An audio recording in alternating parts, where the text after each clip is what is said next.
ARA start? It was a very interesting process. At the time, I was president of NARA. Tom Hutton was president of NFSA.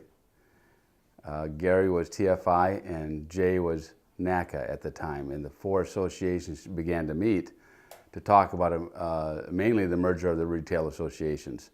And we had met all over the country in a lot of discussions on how we can get this done.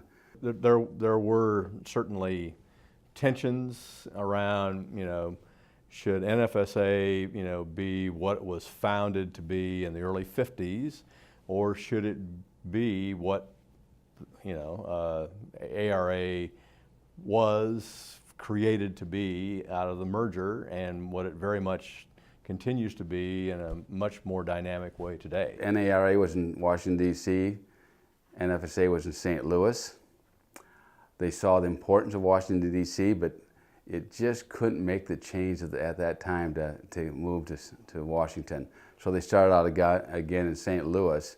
And I think 5 years into that, I think they finally figured out that they need to be in Washington because that's where the representation needed to be for the dealer. I think the merger of the three associations prior to ARA, bringing them together and then moving that office from St. Louis to Washington, D.C. was just part of the growth of the need and the need that we be recognized as a lobbyist in Washington, D.C. on behalf of the ag retailers. In the era that I was there was less focus on policy and government affairs, but I was hired to sort of step up that arc of engagement, and the organization was still headquartered in Peoria, Illinois. Within about 20 months, we moved the organization to St. Louis, which is where ARA, was originally, headquartered with a Washington office, and then subsequently the decision was made to consolidate everything in Washington. I came into the organization in a somewhat non-traditional way in some respects, in that my predecessor, Jack Eberspacher, passed away in the office. And Jack and his whole family were loved by the ARA team, both by the staff and the board, and so there was an aspect of not only coming in to pick up the leadership reins of the organization, but also a little bit of healing that needed to happen during that period. Funny story on Jack. He picked me up at the Denver airport in a rental car, and he had been to see somebody that I couldn't make that visit. I think in Nebraska. He picked me up at Denver. We got in the car, we started driving. We were at the new airport. It was brand new then, and he said, I don't know what's going on here, but he says, I've been driving all day and this gas gauge has never gone down. And so he pointed to it, and I said, Jack, that's the temperature gauge. And I looked at the gas gauge and it was below E. Thankfully, we made it to a gas station, but we were in the middle of nowhere. And true story, you can't make these things up. I think Daren brought a broader perspective of what the lobbying needs were in Washington, D.C.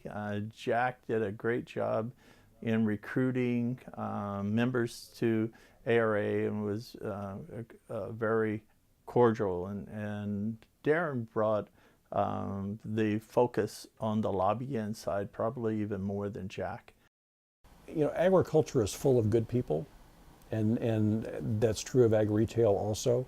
And so the people that you meet here are just quality folks. And that's what makes it, one of the things that makes it such a joy to work for ARA is the kind of people that I work with and for.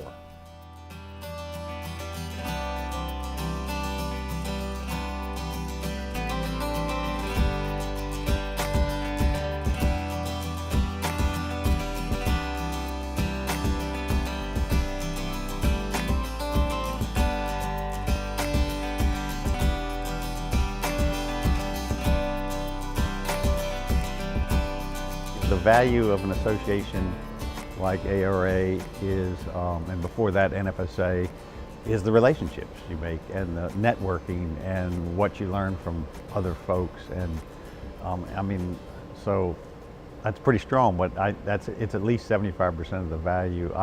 I've got friends all over the country that I've learned from this association and others, and I've usually visited their places, and you pick up good ideas, you bring it back to your business.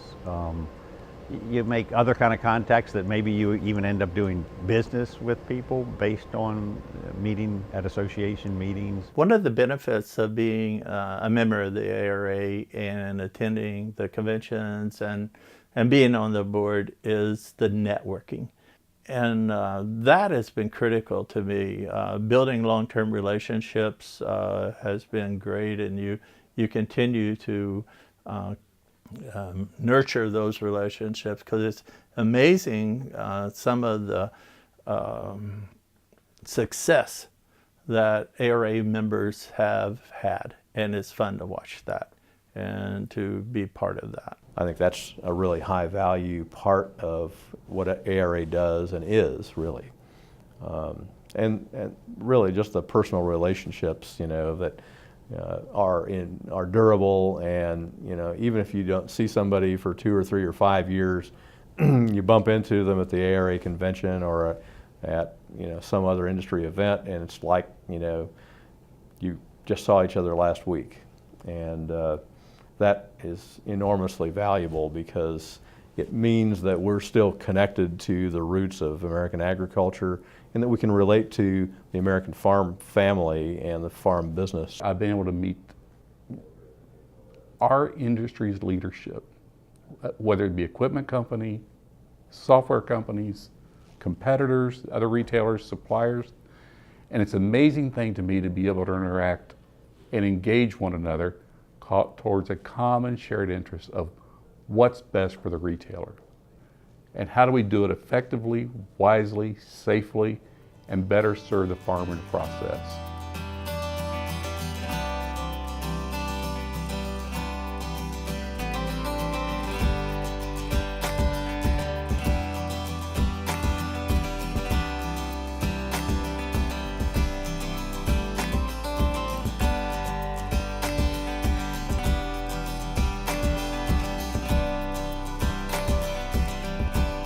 We try to offer things that are in professional development, so things like our Management Academy, the Strategic Decision Making seminar that we offer, Leadership at its Best, where we train people to be advocates, and then we offer business services, freight discounts, employee background checks, a number of other things. And then the Crisis Communications course came up as actually from a member request. When I was chairman, I was one of the guys behind setting up the Purdue leadership school. I've had a really long association with Dr. Dave Downing, including going to school there. So goes all the way back to the 70s, and I think, because I think education, and particularly for younger people than me coming into this business, is pretty valuable. And so I like that part of what the association does. And that's one of the things the association also, a lot of our seminars that they held in our conventions was on environmental, and I think we've done a good job of cleaning up our act. And if we clean up our act, it's a lot better than having the politicians in Washington clean it up for us. And the ARA has done a great job of helping us do that. Really, it's opportunities as you look at responsible ag and forming of responsible ag and doing that type of thing. What a great opportunity to take ARA, take TFI, team ourselves, and partner to come up with this wonderful program that we call Responsible Ag. It continues to grow. Its influence is great. Well, it just gave the opportunity to have more one-on-one with more different people, and go see their operations and learn what their philosophy was, and what their ideas of doing the business, and it was all very beneficial, very helpful. And you're thinking it's a retail organization, and all of a sudden have that, there's not only retailers, but suppliers, manufacturers, wholesalers, chemical companies, equipment companies. I cannot imagine another board or another experience I could ever tap into that would get that diverse of opinion, of background, of experience, at the end of the day, all directed towards how do we make retail and agriculture better to the farm. It's an amazing thing to me.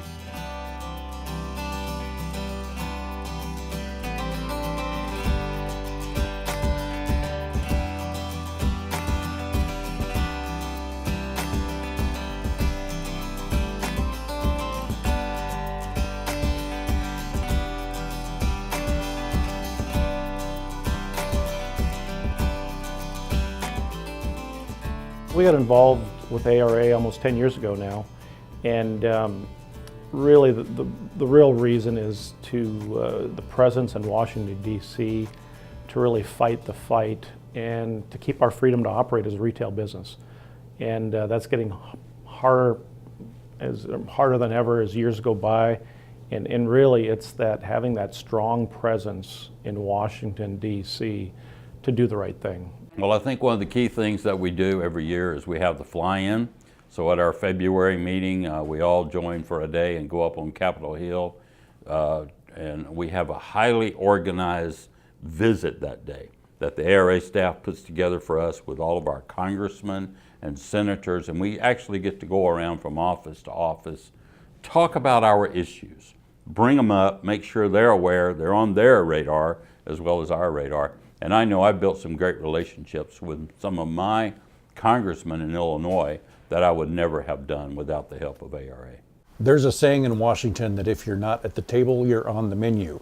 And so an organization like ARA is essential, I think, for retailers who need to have a voice into the regulatory and legislative process in Washington so that we can unify the priorities of the industry into a cohesive message, but also so they don't have to spend the time and effort to have their own presence individually here in Washington.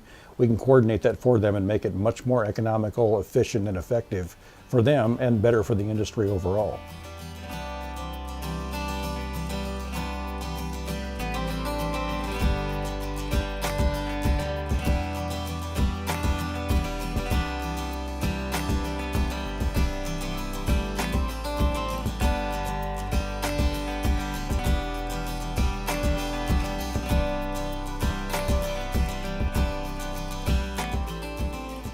One of the reasons I think ag retailers need to be involved in ARA is because if you're not part of the process that is trying to influence the regulations and the rules and the laws that are going to affect the way you're doing business, then you know, you get whatever Washington wants to push down. And by being part of that process, you can affect those rulings, those laws. We all have talents that we can bring to the table.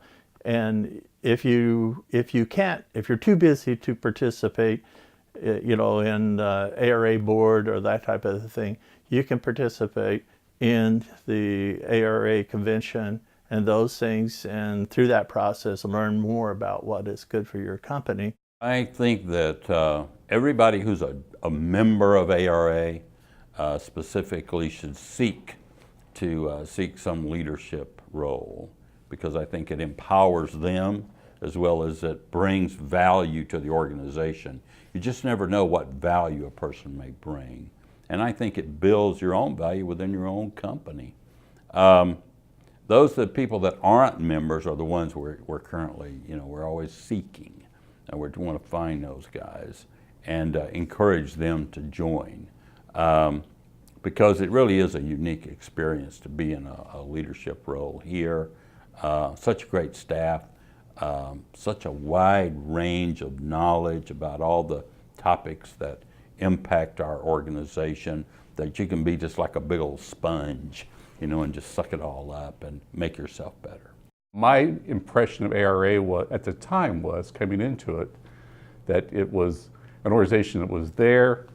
I can remember when I was coming to the first board meeting, I thought there's going to be 6 or 7 people in a room. They're going to be sitting there talking about old minutes and things that didn't matter. And I really thought I was more doing a responsibility and a favor than ever imagining it might be something that not only would I be enriched by, but there was truly something out there that was making a difference for the retailer. It couldn't have been a better experience for me.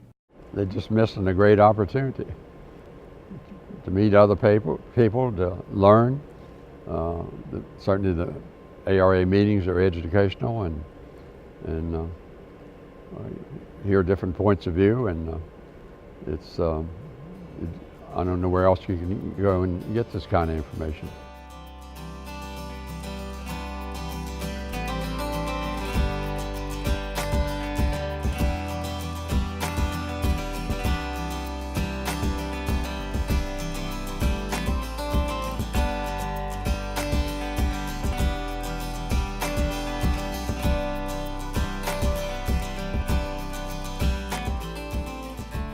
If we're become over-regulated to the point where we can't do business, then that's bad for the farmer, it's bad for the retailer, it's bad for everyone. So ARA helps us in that regard to avoid that. We're all very proud of the fact that we participated in the process safety management regulation that was about to be imposed on our industry, adding lots of costs to the retailer and ultimately to our farmer customers. And we were able, through a lot of hard work at ARA, and to basically defeat that, to get that removed, and I think we're all very proud of that. It was a couple years ago when we were fighting the fight with anhydrous ammonia and keeping our freedom to operate in that space. Really, that's what it was all about, keeping our freedom to operate in that space. And that was a huge win for ARA. That was an absolutely huge win for our association and for its members. And we can't forget about all the members that benefited from that. I can't imagine the millions of dollars that was saved just by ARA teaming with other associations to do the right thing. And the right thing was done, and all of us are gonna really feed off that win. The kinds of offerings that ARA members will be able to bring to farmers 10, 25 years from now will be even more amazing than the change that we've seen in the last 25 years.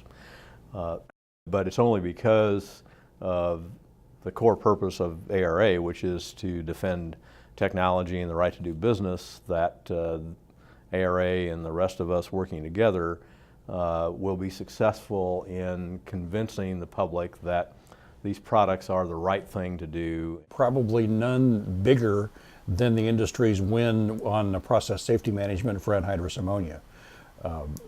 That's one where we not only engaged it with the agency and went over and talked to them directly about how that was focused on the wrong product, it was the wrong process, it was messing up industry initiatives that were contributing to positive change, and just got basically blown off by the people that we talked to. So we engaged it legislatively, twice, got it suspended and delayed through appropriations riders, and still the agency didn't get the message, and so we finally had to go to court. And with our partner TFI, prevailed in court. We're able to get that regulation stopped, hopefully set some good precedent for the future.